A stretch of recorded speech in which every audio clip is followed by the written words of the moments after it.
You are listening to BSSN Wrestling with your hosts, Blake Wright and Brian Armon. Ladies and gentlemen, boys and girls, welcome to another edition of BSSN Wrestling, and this one is going to be completely different. This one is called a Throwback Thursday, and I know some of you guys might be listening to this on a Friday, but bear with us because it technically is Friday, where my good friend Brian Armon is located. He's located all the way out west in Arizona. He's a really, really cool guy. We met over Periscope. He calls me Mocha Latte, I call him Mocha Latte. He calls me Vanilla Chai. So without any further ado, ladies and gentlemen, I am proud to announce that Brian Armon is officially a part of the team, and he's making his debut on this very podcast. Brian, how's it going, brother? It's going good, Blake. How you doing, man?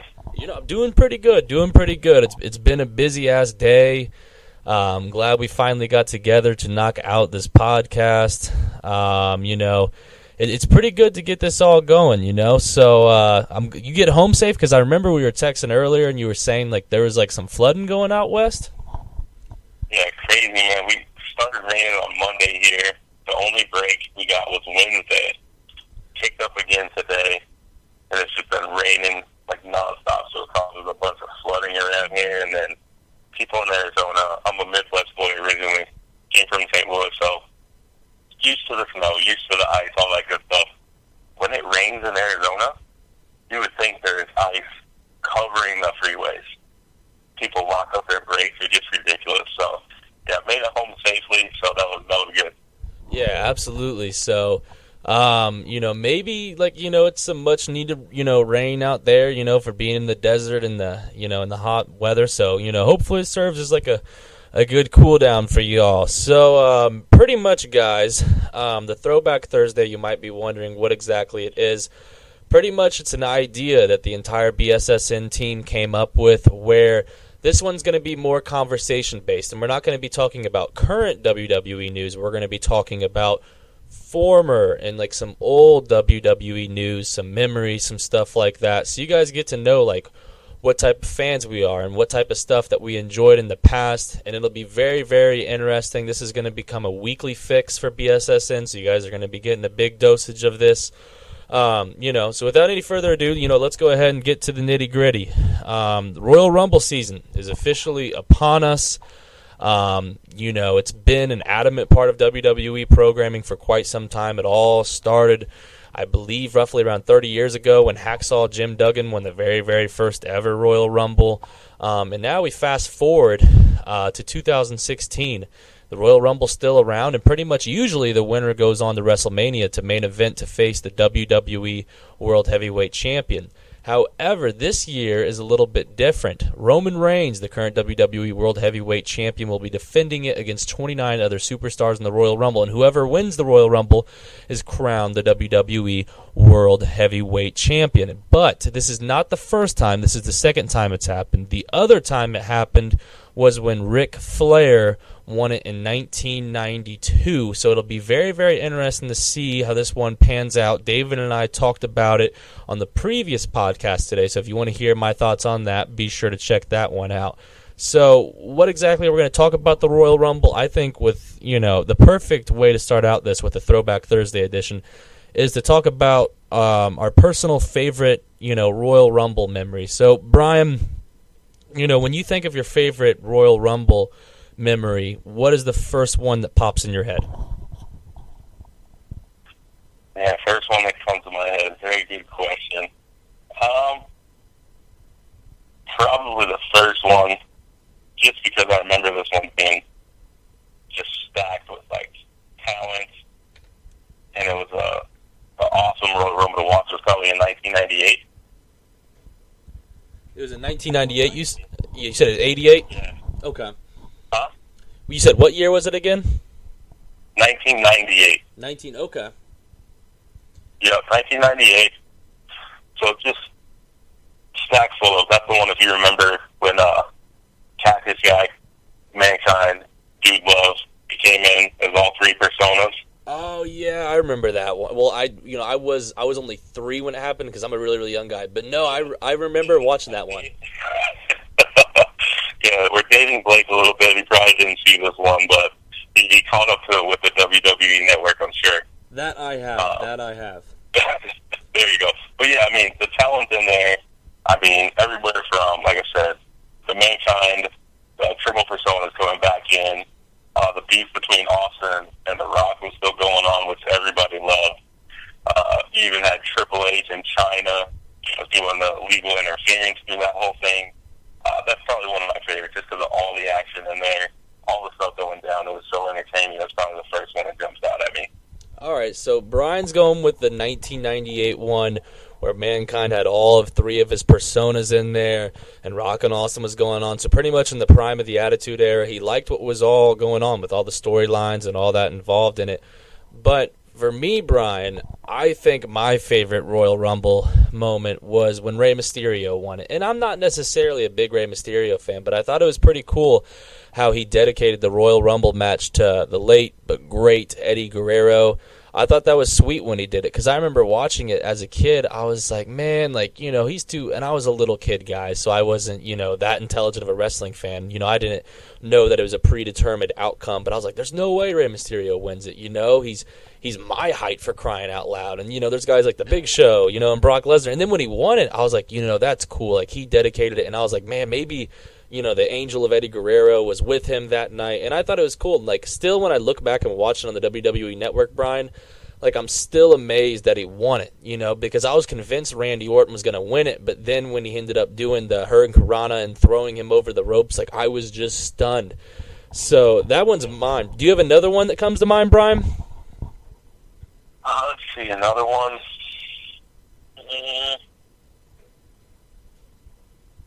Probably my next one probably involves your guy that you love to hate. I know you love to hate this guy, but I know you got mad respect for him. All right, who are we talking about? It's John Cena. John Cena. All right. So let's hear about this one. John Cena, when Triple H is in the ring and Triple H thinks he's going to win the Royal Rumble, and John Cena was injured at the time. And then at number 30, you hear the John Cena entrance music come out. You see Triple H's face when he turns around. You see John Cena come in there with his thug look on, and he's just standing there like he knows, like, this is my night. This is my Royal Rumble. It's probably my next favorite one. Yeah, I actually, no, I remember that one too. It was in Madison Square Garden, which in my mind is one of the best wrestling arenas around, next to the, the Phillips Arena. The one in Chicago where people go nuts. That arena, I apologize to all my Chicago native fans out there. I'm not sure which one it is. I know it's not the United Center, but I apologize. It's the one with, like, the acoustic ceiling, but that's the one I'm referring to, the one where CM Punk won the WWE Championship and left the company. I think it was back a few years ago, but that's another great wrestling arena that I like. But anyways, yeah, Cena winning it in Madison Square Garden with that returning at number 30. That one was pretty cool. I like that one. And yes, Brian said it perfectly. I love to hate the guy, but at the end of the day, I have absolutely nothing but respect for him. So Brian, I'm going to go ahead and assume that John Cena's surprise return in that Royal Rumble entering at number 30. Is that one your favorite, return?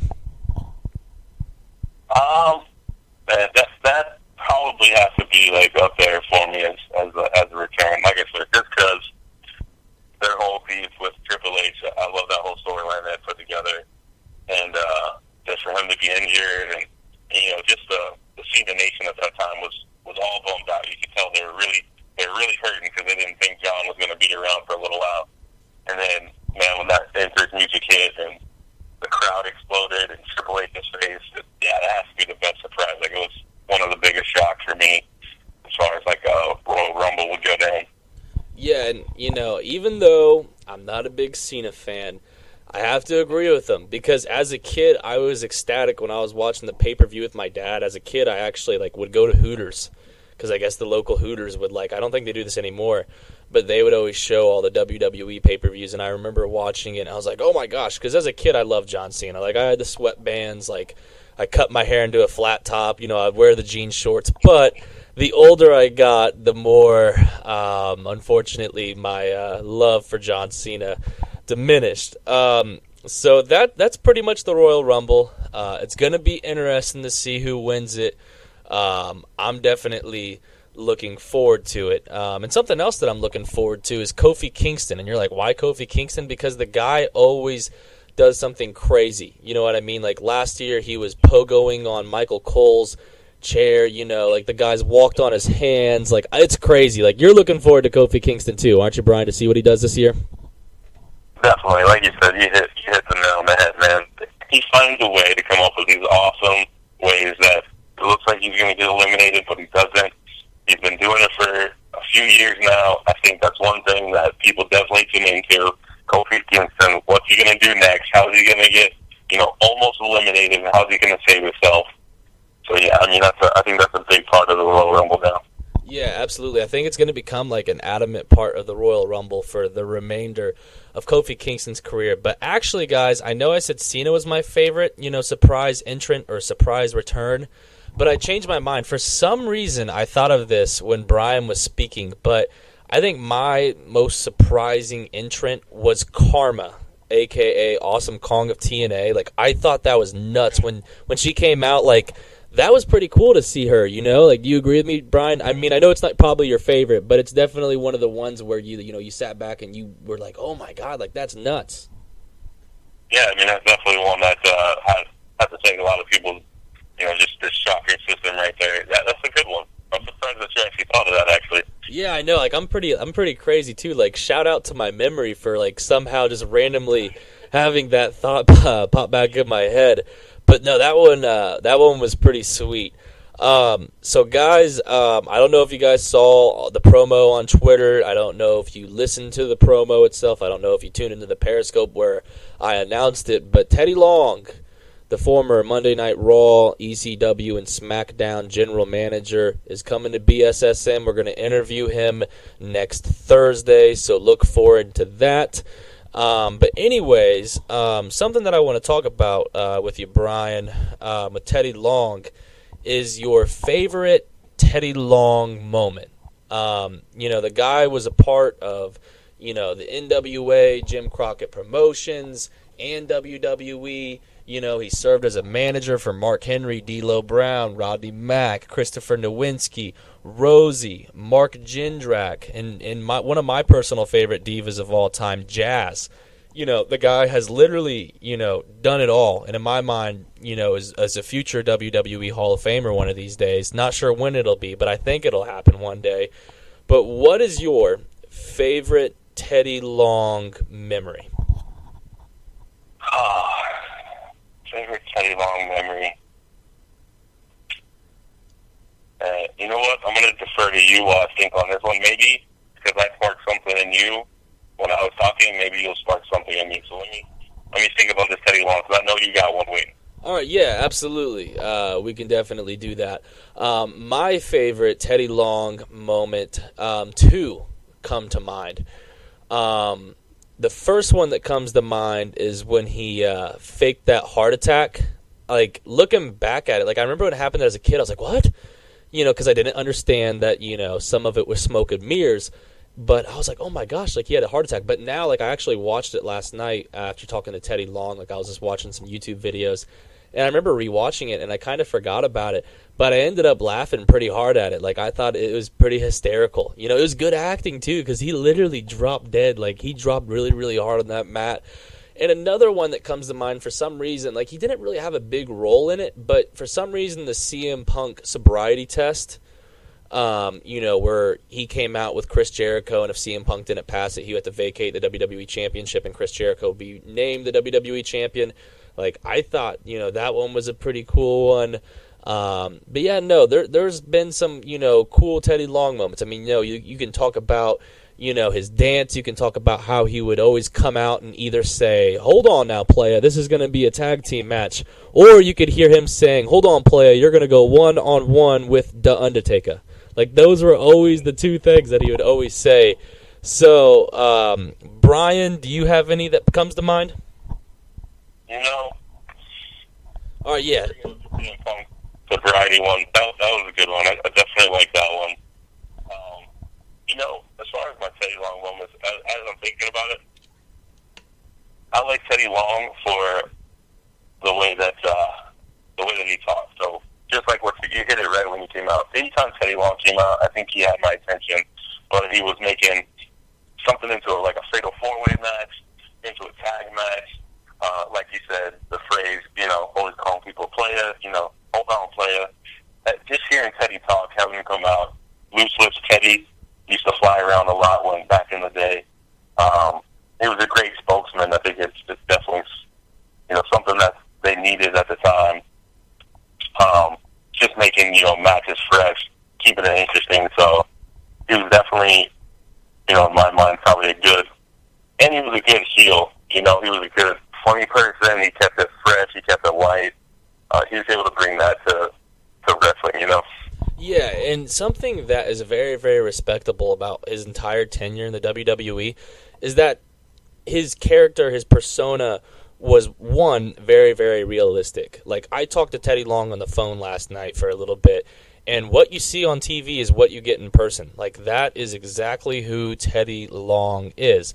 And B, another point, is that Teddy Long, in my mind, his character never got stale. Like whenever, like Brian said, whenever he came out, he always had my attention.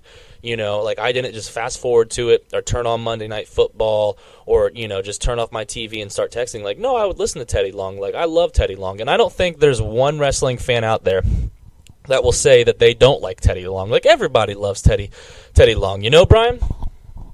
Yeah, definitely. Everybody loves Teddy. If you don't love Teddy, I don't know how you love wrestling if you don't love Teddy. Yeah, I mean, the guy is synonymous with the WWE. When I think of SmackDown general manager, the first person that comes to mind is Teddy Long, in my mind. Not Stephanie McMahon or not Ric Flair, not Vicky Guerrero. I always think of Teddy freaking Long. And by the way, if there's any big Teddy Long fans out there, like I said before, BSSN is going to interview him next Thursday. We're looking forward to that. So be sure to tune in. We're going to be promoting the heck out of it on Twitter all the time. So while we're, in the process, Brian, of talking about some general managers, I'll tell you what. I'm going to name a general manager, and we're just going to talk about him. You know what I mean? Like, we can talk about memories or our personal feelings towards him. And the first one I want to talk about is Mr. People Power, John Laurinaitis. How do you feel about Mr. People Power? How do you feel about him? Let's hear about it. I love the impression that you do. That's awesome. That's spot on. Man, John Laurinaitis, I can't say that I was a big fan.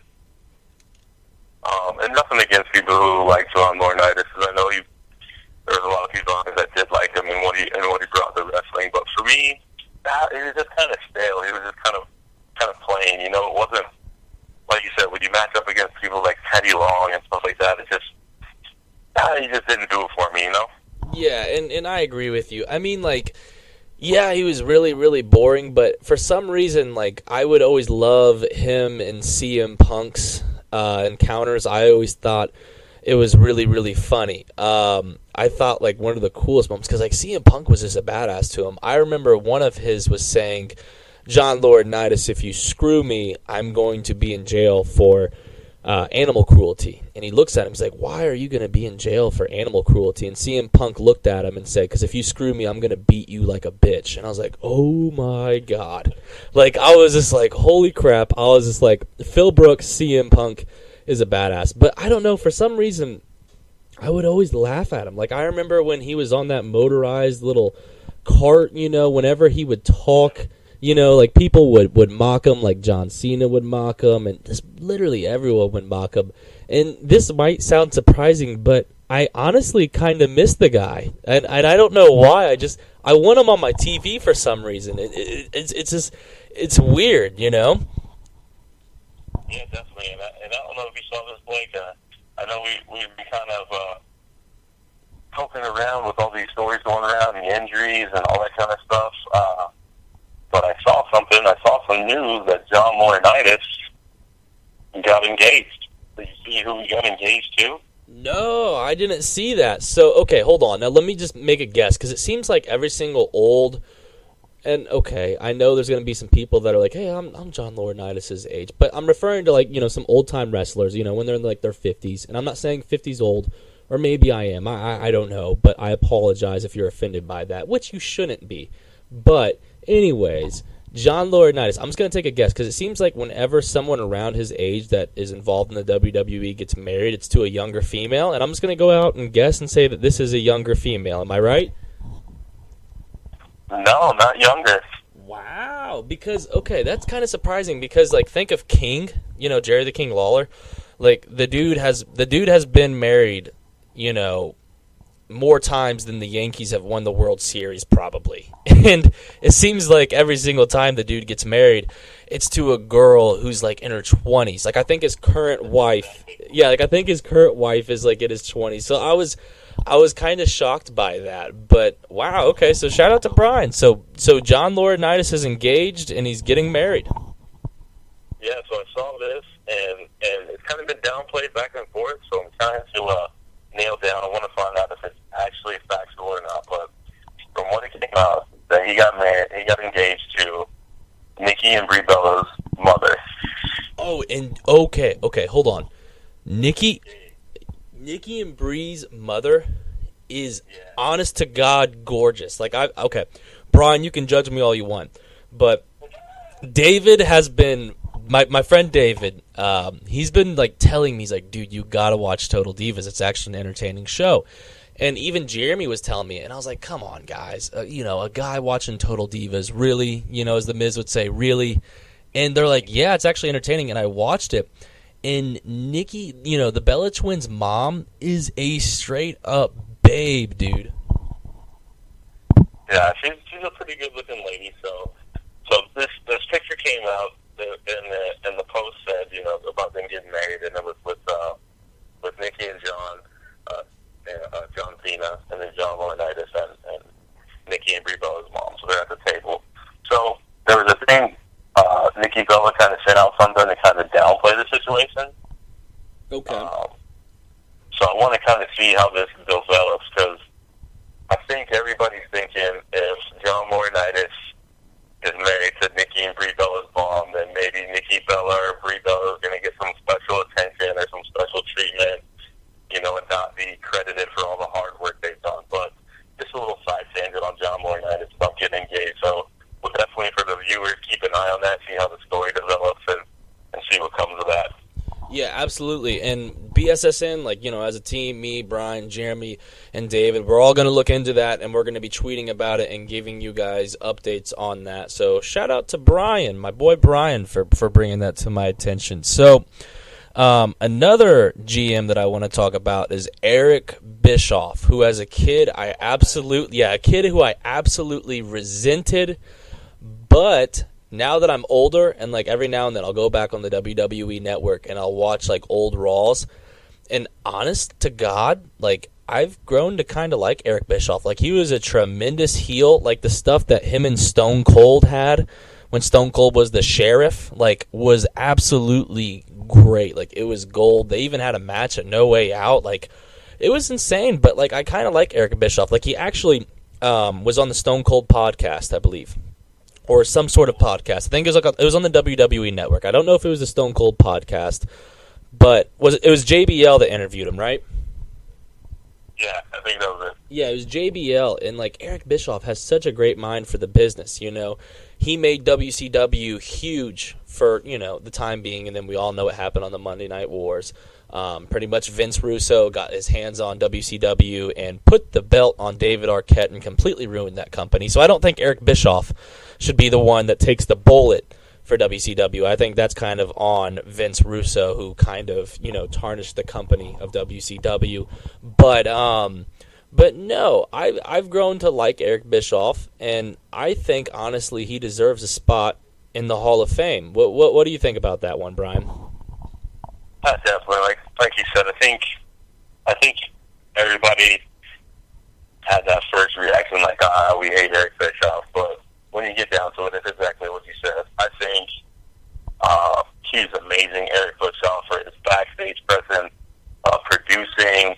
Like you said, he was always, you know, it seemed like he was always in an argument with some kind of a wrestler. He took plenty of bumps and bruises, got knocked around, but kept the fans entertained by actually getting in the ring and things like that. And not only should he probably be in the Hall of Fame, I think right now, with the current status of the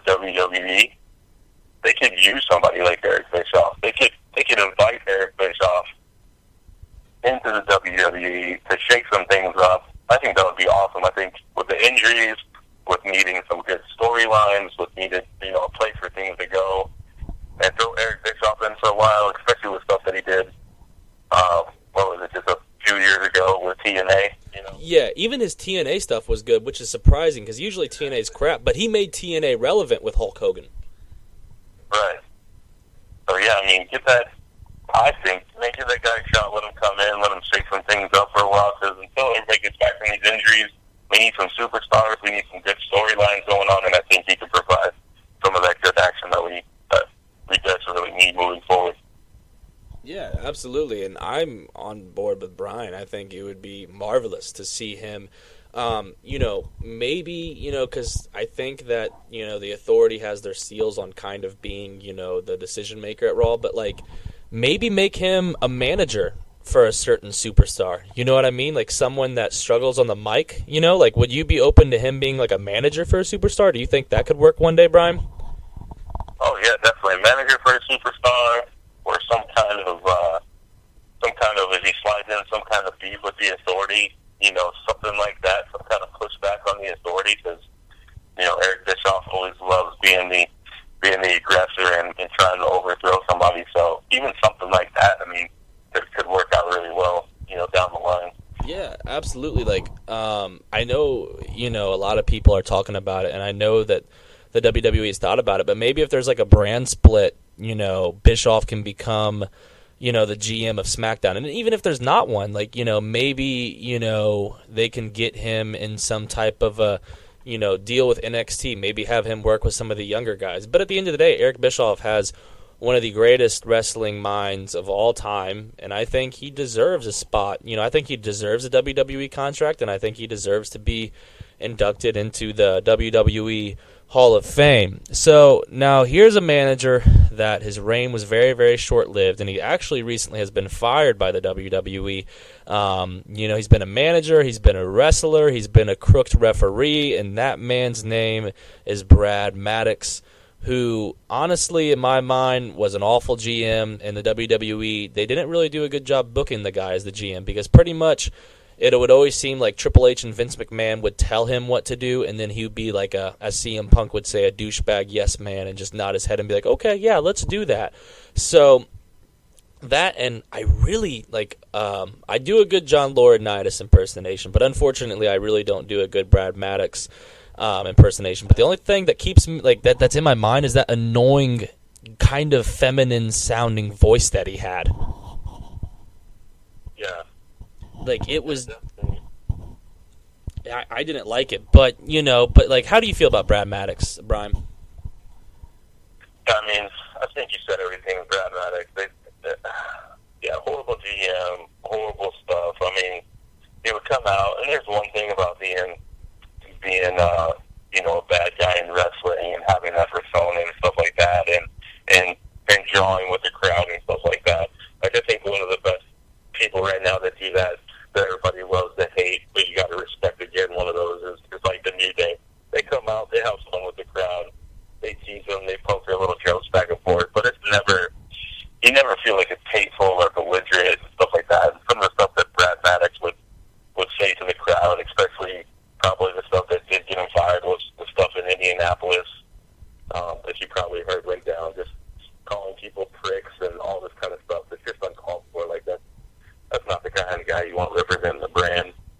No, not at all. And the funny thing is that Jeremy was actually at that SmackDown, and he was actually telling me about it. He's like, yeah, dude, he went out and called the crowd pricks. It was kind of like a dark thing. It wasn't televised by any means.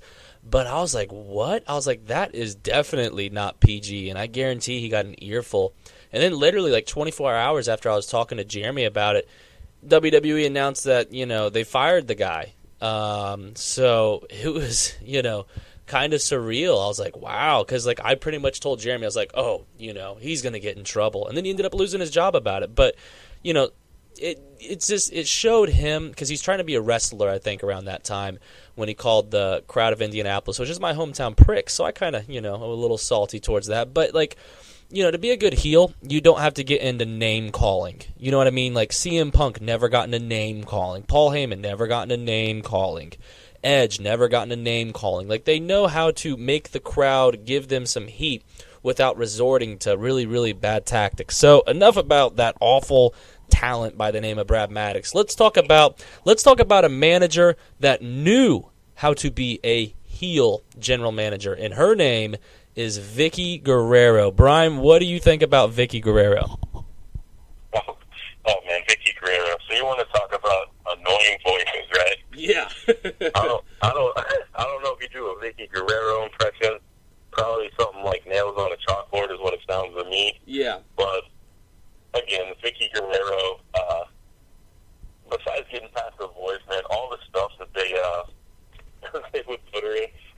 I even remember her going through bumps and bruises with some other wrestlers, like getting tossed around and all that kind of stuff. But you got to appreciate what she did. I mean, she comes in and, again, like you said, getting the crowd hyped up, getting the crowd to turn when she wants them to turn, and then feel sorry for her when she's got a neck brace on and all that kind of stuff, taking injuries left and right, wheelchairs. She definitely knew how to get the crowd involved, and it was good for the wrestling nation as far as having somebody to, like I said, you don't know if you liked her one week or if you hated her the next week. Yeah, that's completely true. But like Brian said, like, Vicky was willing to do anything. She would take bumps. Like, hell, she had a match with Santina Marilla, a.k.a., and I say this with air quotes around it, the sister of Santino Marilla. We all know it was Santino, obviously. And if you didn't know that Santino was Santino, like, I swear to God, you're just blind. Like, I don't know how anyone didn't see that. Like, that's very, very disappointing. Like, if that happens, I think you should strongly consider, furthering your education a little bit or something, or taking an IQ test, something like that. Like, go help yourself. But, like, she had that hog pin match with her. Like, Vicky Guerrero is willing to do anything. And this is very, very interesting. Supposedly, Vicky Guerrero is a very, very nice woman backstage, like an amazing, nice, down-to-earth woman, which I found pretty surprising, because she played this villain so well. Like, it looked like that was her true colors. But no, it turns out that she's actually a very, very nice, down-to-ground woman. I guess wrestlers go to her all the time for advice about, not their wrestling career, but about life and stuff that's going on. And I guess she always takes them with arms wide open, which I thought was pretty cool. So, it was kind of surprising to me. But yeah, like Brian said, I have nothing but respect for Vicky Guerrero. She's actually retired from the WWE.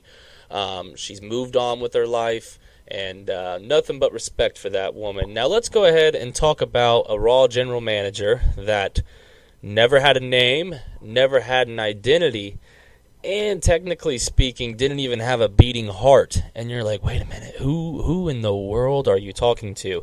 I am talking about the anonymous Raw general manager.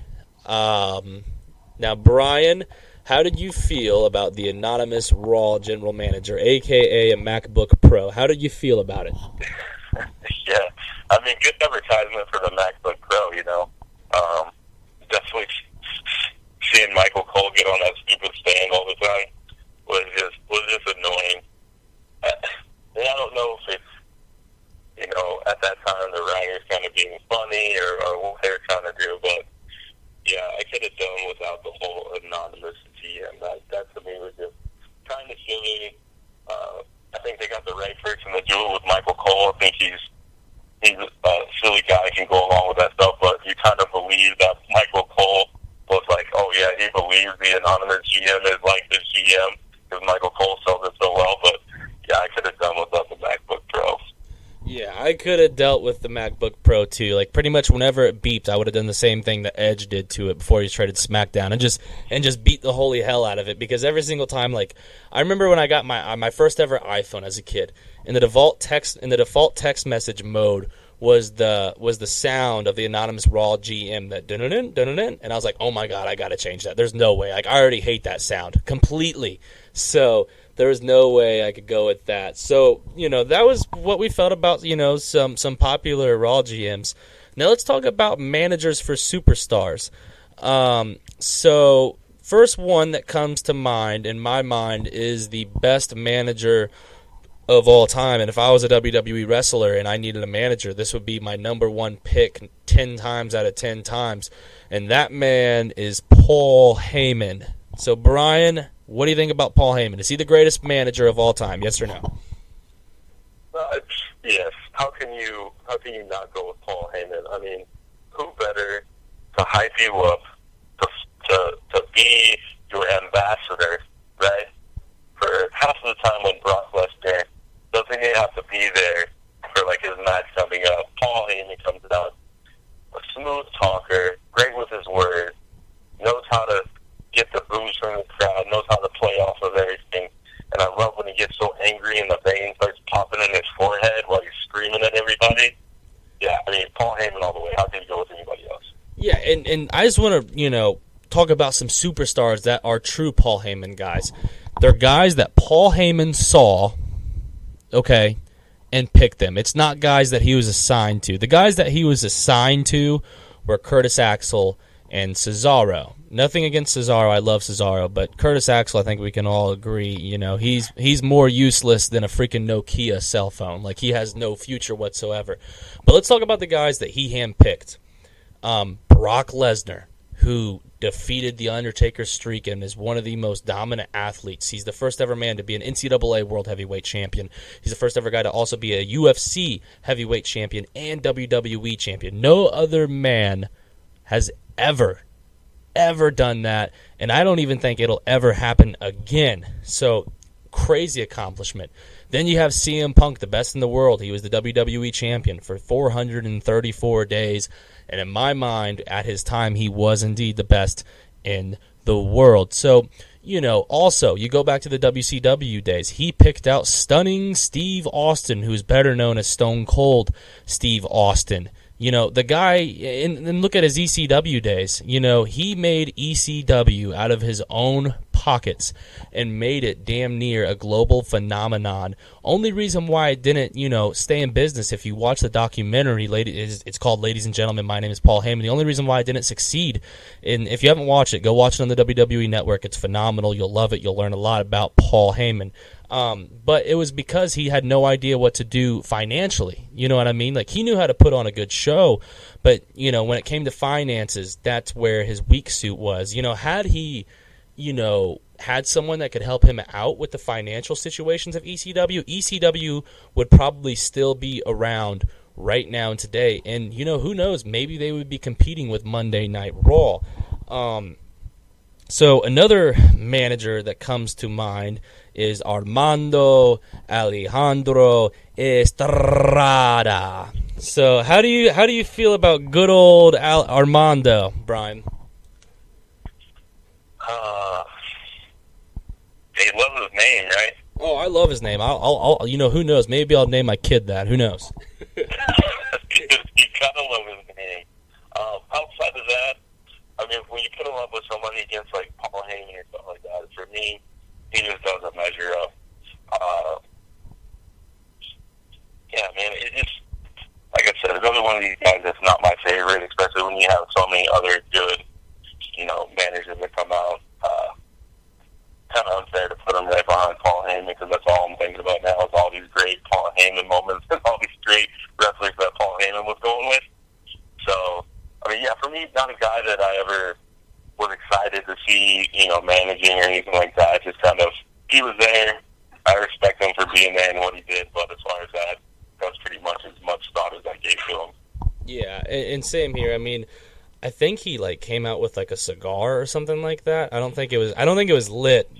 Yeah, I don't think it was lit, but I remember that, and I remember him with Umaga, or as William Regal would say, Umanga. I was like, what? I was like, it's Umaga, William, but he would always say Umanga. I don't know, it must be an overseas type of thing where they don't understand how to say certain words and syllables. But anyways, here's one that I think is very, very underrated. I think he's entertaining for sure. Love his facial hair, and his name is Zeb Coulter. How do you feel about good old Zeb Coulter? Oh, what more can you say about Zeb Coulter? I mean, one of the guys that I love, he's probably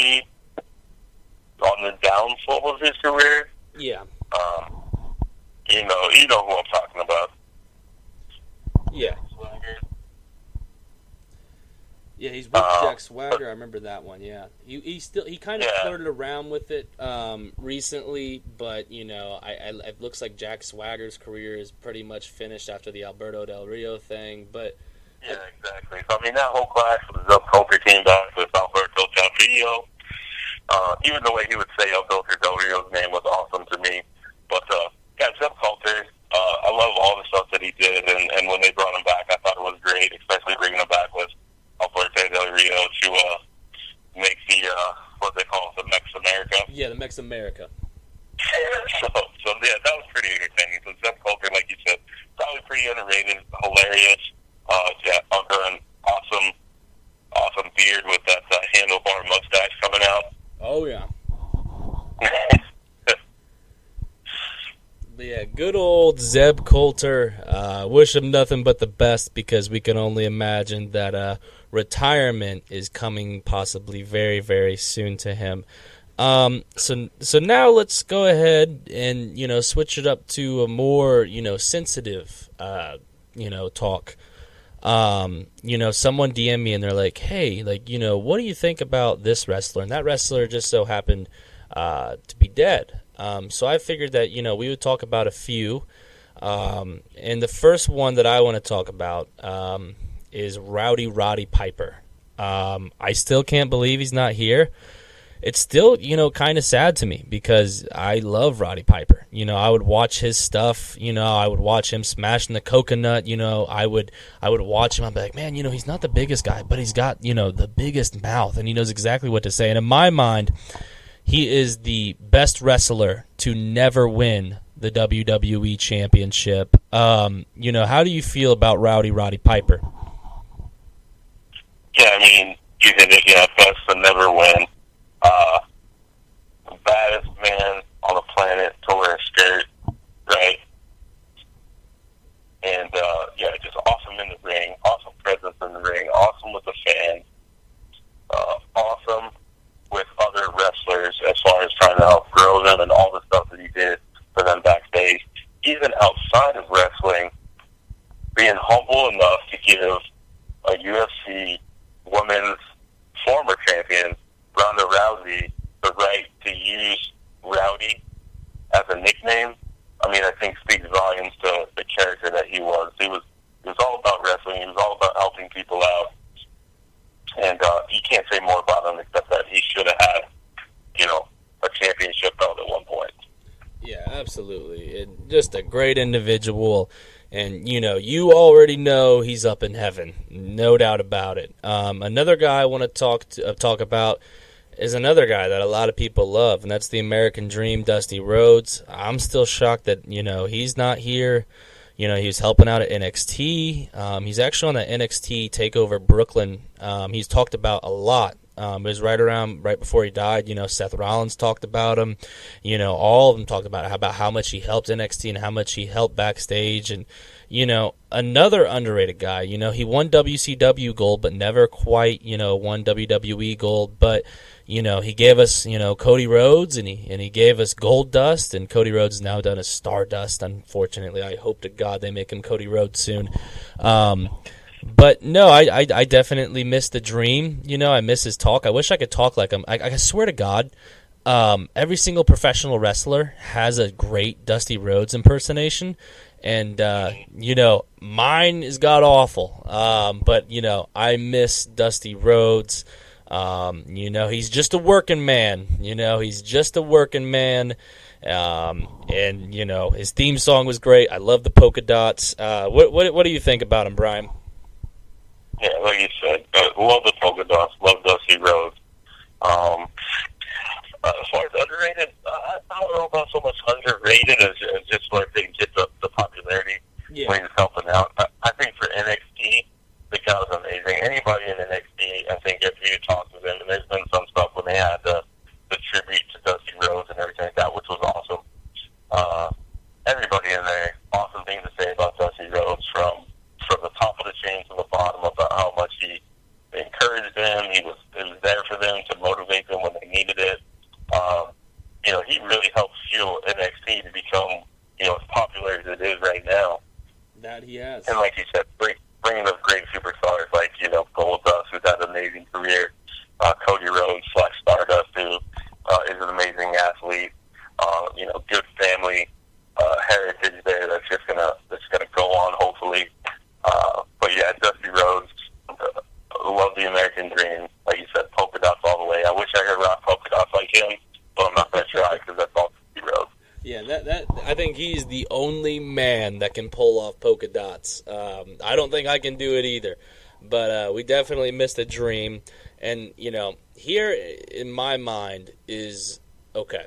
He is the best technical wrestler in my mind, and his name is Eddie Guerrero. I think he's the best technical wrestler of all time. If you don't agree with me, anyone that's listening to this, if any listeners don't agree with me, tweet at me who you think's better. Because in my mind, it doesn't get better than Eddie Guerrero, Mr. Lie, Cheat, and Steal, Mr. Viva la Raza. I can go on and on. I loved his entrance.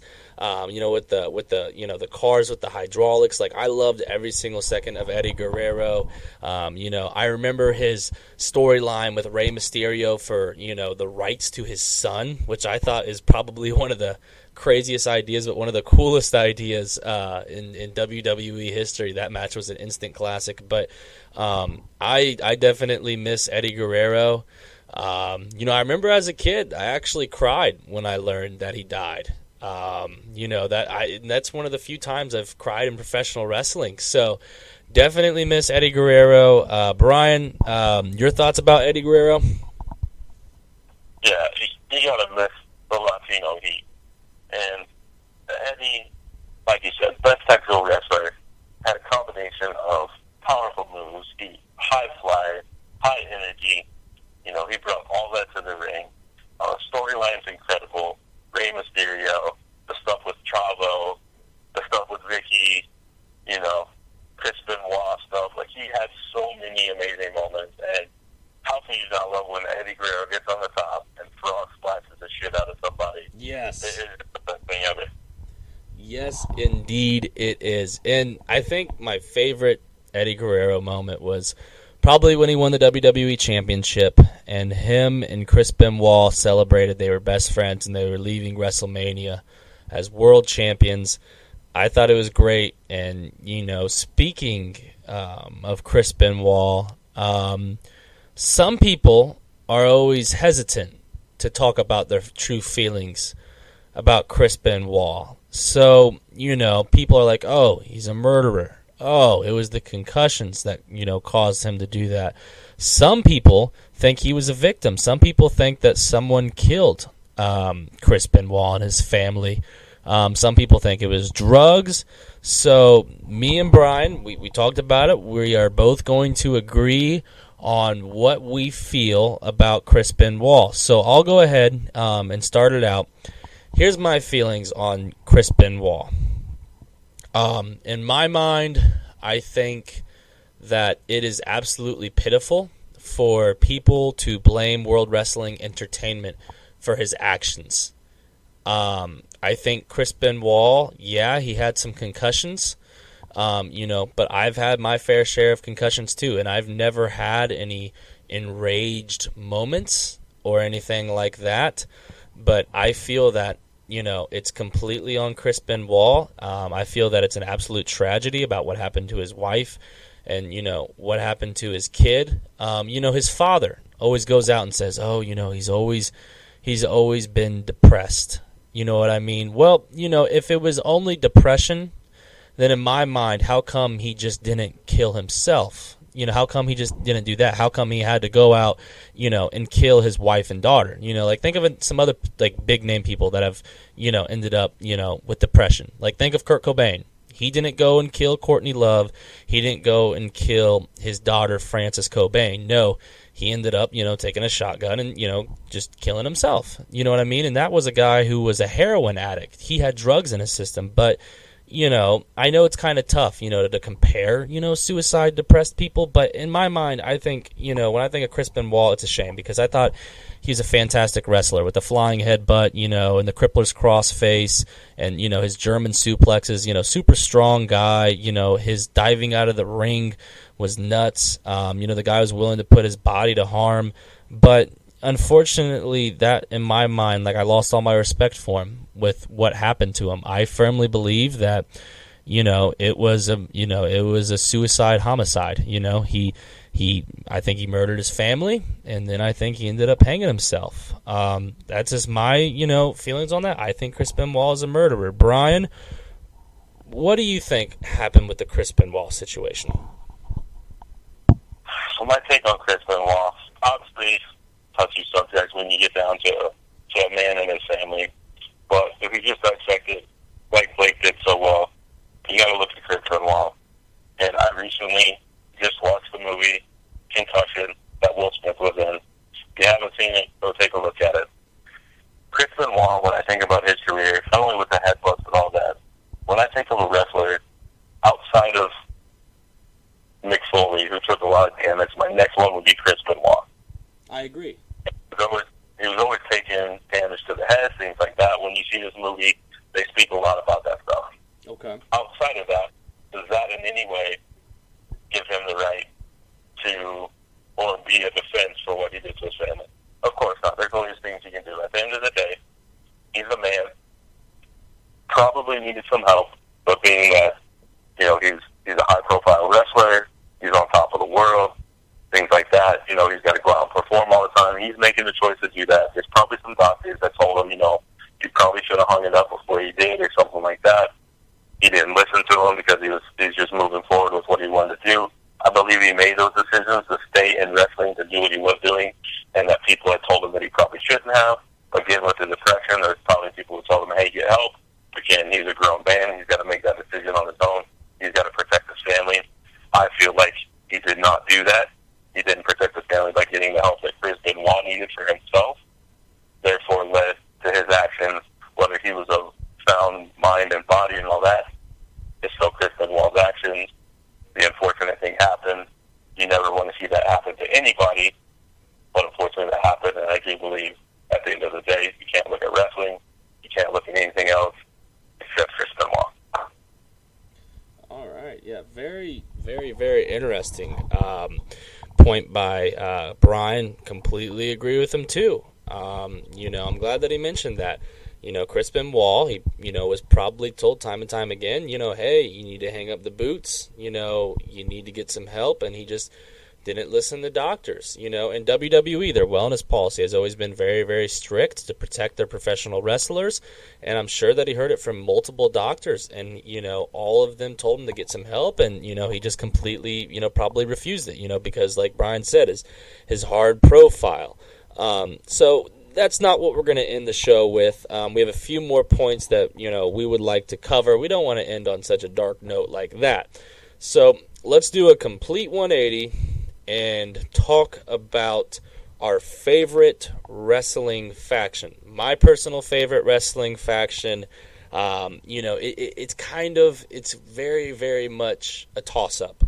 For anyone that watches my Periscopes, that Seth Rollins is my guy. So, yeah, I'm kind of biased towards the Shield because, how they work as units and brothers. But that is not my favorite faction. My favorite faction is the NWO. I got their freaking T-shirt. But I think, the NWO, the most crazy thing happened. Hulk Hogan, who is a career good guy. He was the face of the WWF. He comes to WCW. Scott Hall and Kevin Nash are talking about a third member, and it's at what pay-per-view was it at? Clash at the... No, it wasn't that. It was some summer-based pay-per-view for WCW. I apologize, for some reason it slipped my mind. But came out, did a leg drop to Sting and joined the NWO. People were throwing trash at him. And he's a full-blown, heel. And some of the significant moments, like I think of, when they arrived to the WWE after the Monday Night Wars and, The Rock was in an ambulance and Hulk Hogan hijacked a semi and drilled The Rock when he was in the, ambulance. But NWO, they had such an impact. They literally owned WCWO. And, whenever they were coming out, or whenever they are on a card, you know that the night would belong to Hulk Hogan and the NWO. So NWO by far is my favorite wrestling faction of all time. Brian, who is your favorite wrestling faction of all time? You know, there's a couple factions that spoke out to me. I'm going to get to my favorite one, but I'm gonna give these other ones a shout out because I think they deserve it. I thought the Hart Foundation was an awesome faction, just of all them being together. But I'm gonna go with my favorite all-time faction. I'm gonna have to say is the Evolution. Okay, I like the Evolution. I like Evolution too. Love the Evolution. I think when they came out, really, Triple H, Ric Flair helped launch Batista and Orton into the superstars that they came to be. I was a big Randy Orton fan. He's from my hometown. If you didn't know that, he's from St. Louis. Loved following him when he came in.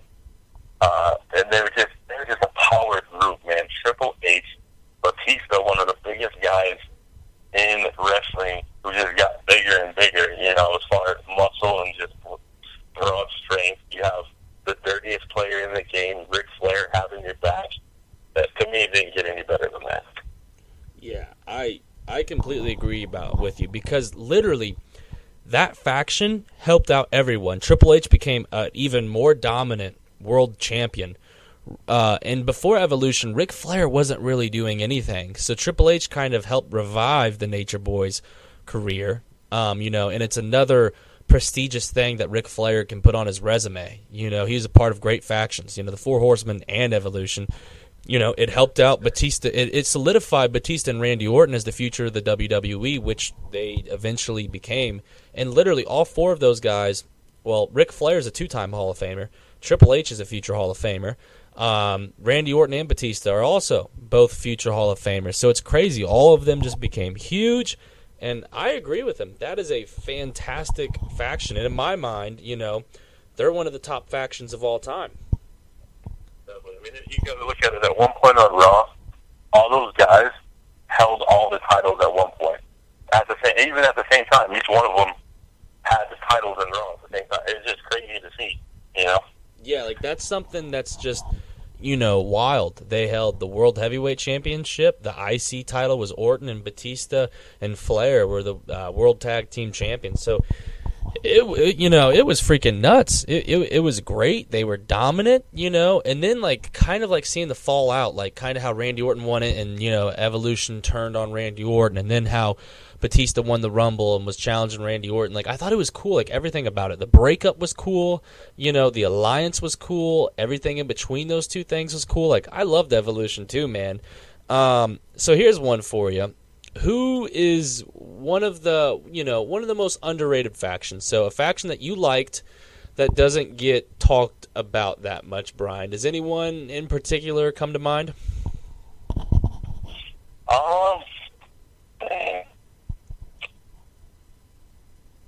I'll tell you what. One that comes to mind for me, and maybe you can agree or disagree, is the Straight Edge Society, which was created by CM Punk. Joined him was Angelina, who was a girl that ended up shaving her head for him, which is just nuts. Luke Gallows, who before that was known as Festus, and I thought it was cool how CM Punk said, "I got Festus off of drugs, and now he's straight edge, and now he's normal," because pretty much, Festus played a character that had a mental disability, and then he made Luke Gallows actually a cool badass guy. And then also Joey Mercury, who his career was kind of dying down.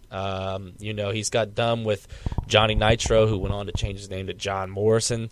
After they kind of split, and I thought it was cool, how you would have people up from the audience shaving their heads.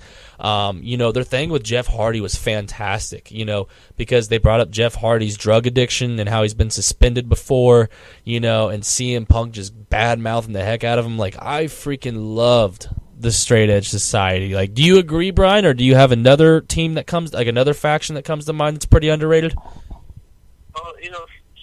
Straight Edge Society definitely that because CM Punk's the whole thing. I mean, it's great. I feel like I feel like they got talked about, but they were a little underrated. Might be the Nation of Domination. Yeah, there's an old school Attitude Era team for you. But yeah, I agree with you on that one. Yeah, so I feel like, for as much power as they had, and you got to admit, when they were around, like they tore some people up, and I just don't. They just never got the push that they needed to. I felt back then, which is fine because, like you said, you're in the attitude. There was attitude era. There was a ton of stuff going on, so you can't push everybody. Somebody's got to fall to the wayside. Unfortunately, the Nation of Domination wasn't one that made it to the top, but I think they're underrated. But I still think they were strong, faction that contended with a lot of people at the time.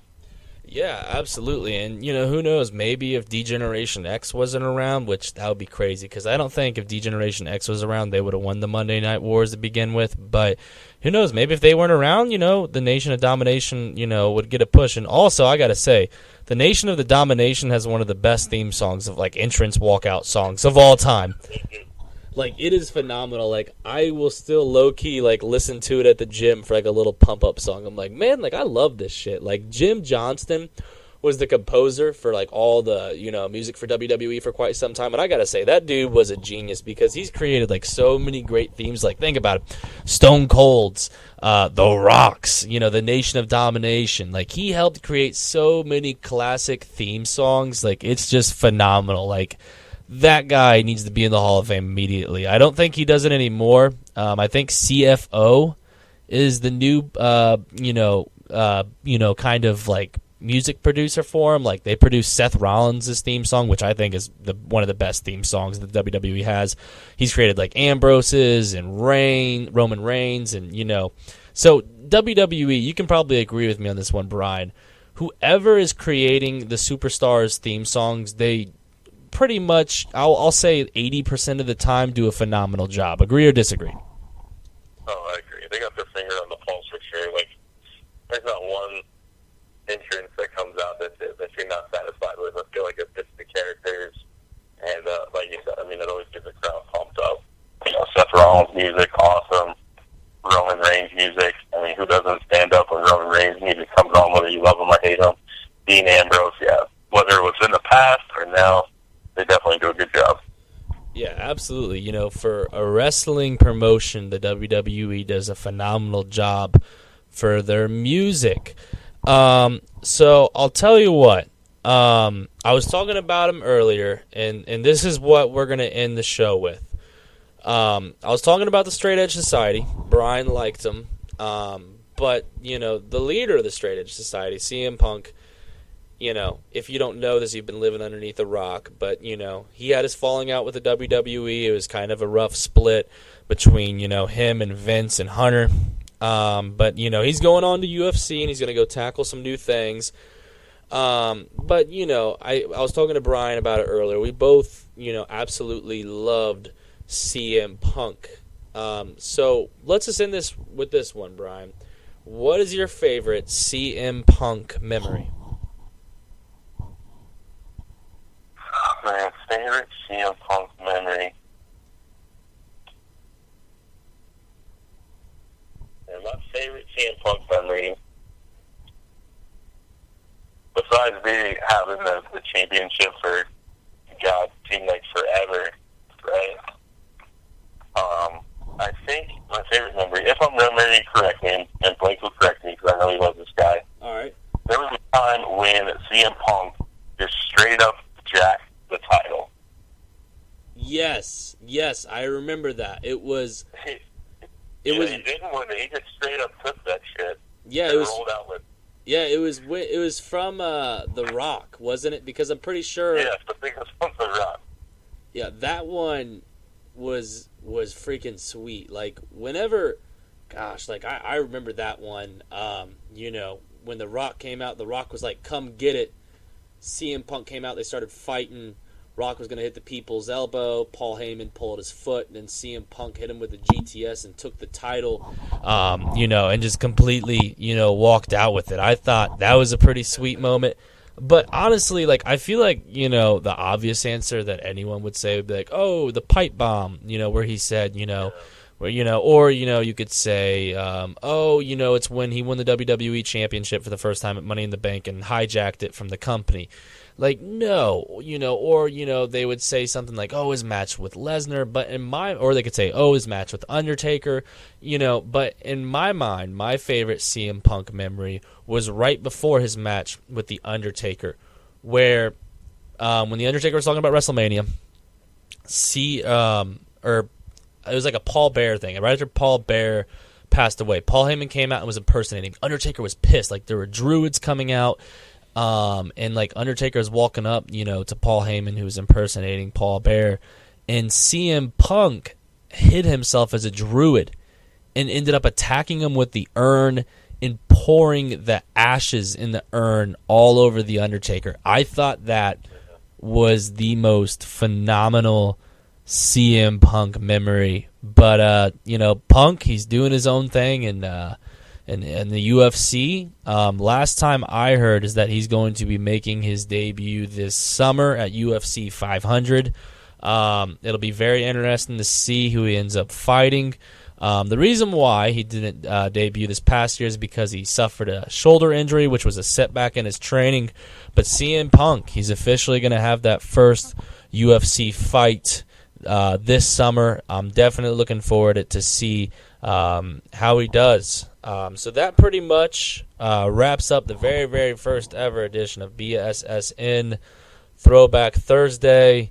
Brian, I got to say, man, this was pretty fun. A little bit over an hour. I thought it was pretty cool, talking about some memories and going through memory lane, especially, with all the rough times in the WWE right now with all those injuries and stuff like that. It was nice to talk about, some old school wrestling.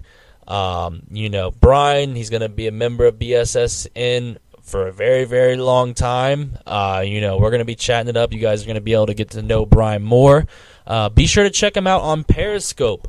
His username is Brian Armon24. Armon is spelled Armon. Also hit him with some love on Twitter because he's a member of the BSSN team.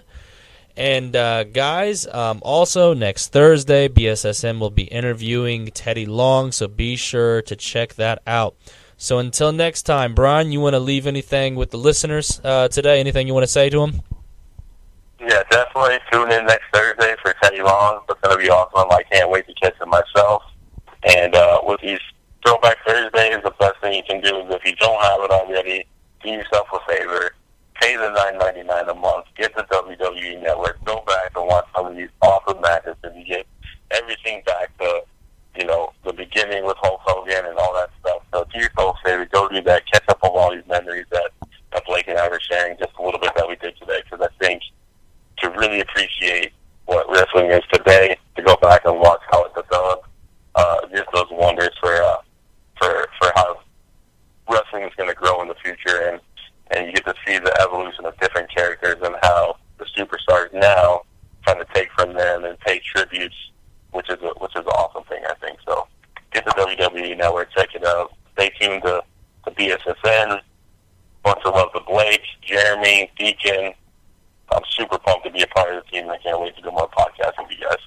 Absolutely, and we love having you, Brian. So, guys, until next time, I'm Blake, and speaking on behalf of Brian, we will see you guys, and we will talk to you guys later.